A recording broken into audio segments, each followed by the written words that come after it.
दोस्तों, आज हम आपके लिए ऐसी कहानी लेकर आए हैं जो आपके दिमाग में हमेशा रहेगी। रामपुर गांव के एक छोटे से घर में रामलाल और मीरा गरीबी में अपना जीवन बिता रहे थे। एक दिन गांव में एक अमीर युवक का आगमन हुआ। वह महंगे कपड़े पहने हुए था, गले और हाथ में भारी सोने की चेन थी और उसके पास बहुत सारा पैसा था। उसका नाम विकास था। विकास ने गांव में एक पुराना मकान किराए पर लिया और वहीं रहने लगा। विकास हमेशा बूढ़े और गरीब लोगों की मदद करता। वह रामलाल और मीरा के भी करीब आ गया। वह उनके घर राशन लाता, उनकी दवाइयों का खर्च उठाता और उनका ध्यान रखता। हालांकि उसने कभी अपने बारे में ज्यादा बात नहीं की। रामलाल और मीरा विकास को ढेरों दुआएं देते और कहते, अगर आज हमारा बेटा हमारे साथ होता तो वो भी तुम्हारी ही उम्र का होता। विकास ने उनसे पूछा, आपके बेटे को क्या हुआ था? रामलाल ने भारी मन से बताया, हमारा बेटा बहुत गुस्से वाला था। एक बार छोटी सी बात पर बुरी तरह नाराज हो गया और घर छोड़कर चला गया। यह कहकर रामलाल और मीरा फूट फूट कर रोने लगे। विकास ने उन्हें तसल्ली दी और कहा, आप किसी बात की चिंता न करें, मुझे अपना ही बेटा समझे। रामलाल और मीरा ने कहा, अगर तुम नहीं होते तो इस भुखमरी की हालत में हमारा क्या होता? तुम हम पर अपना पैसा भी खर्च करते हो और हमारा ध्यान भी रखते हो। बेटा, तुम हमेशा खुश रहो। विकास ने मुस्कुराते हुए कहा, मेरा इस दुनिया में आप लोगों के सिवा कोई नहीं है और मेरे पास इतना पैसा है कि मैं सारी उम्र भी खर्च करूं तो भी खत्म नहीं होगा। यह कहकर विकास अपने घर चला गया, जो रामलाल और मीरा के घर के पास ही था। महीने बीत गए, सब कुछ वैसे ही चलता रहा। जब भी रामलाल और मीरा को किसी चीज की जरूरत होती, विकास बिना किसी झिझक के उनकी मदद करता। लेकिन कहते हैं, लालच बुरी बला है। एक दिन रामलाल ने मीरा से कहा, विकास का इस दुनिया में कोई नहीं है।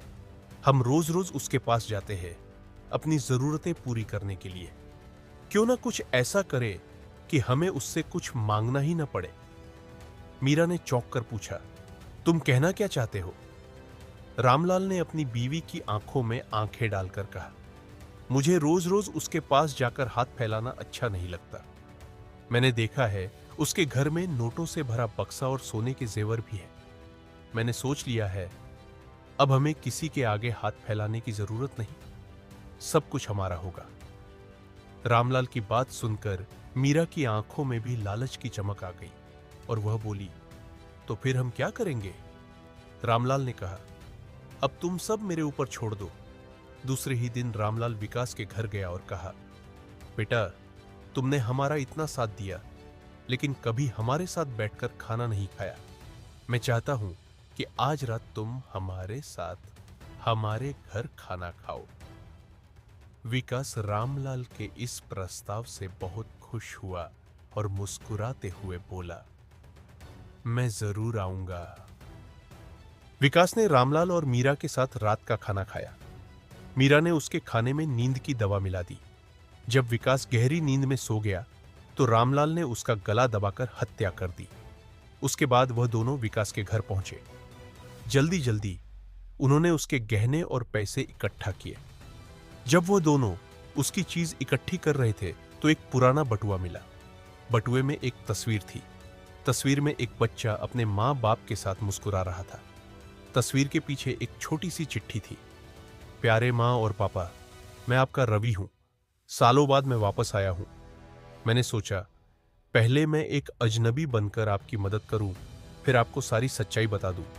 मैंने आपको बहुत याद किया, लेकिन आज मैं आपके साथ बरसों बाद खाना खाऊंगा और खाना खाने के बाद मैं आपको सारा सच बता दूंगा। आपका बेटा रवि।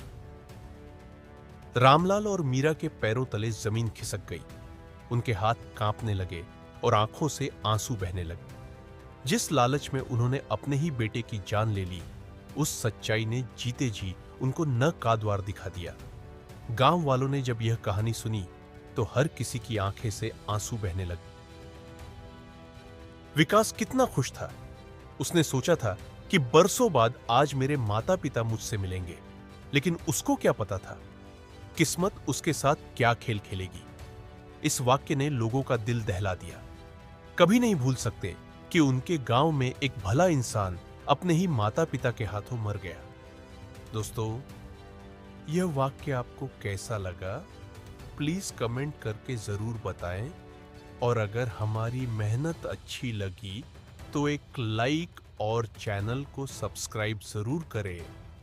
ऐसी ही वीडियो हम आपके लिए लाते रहेंगे।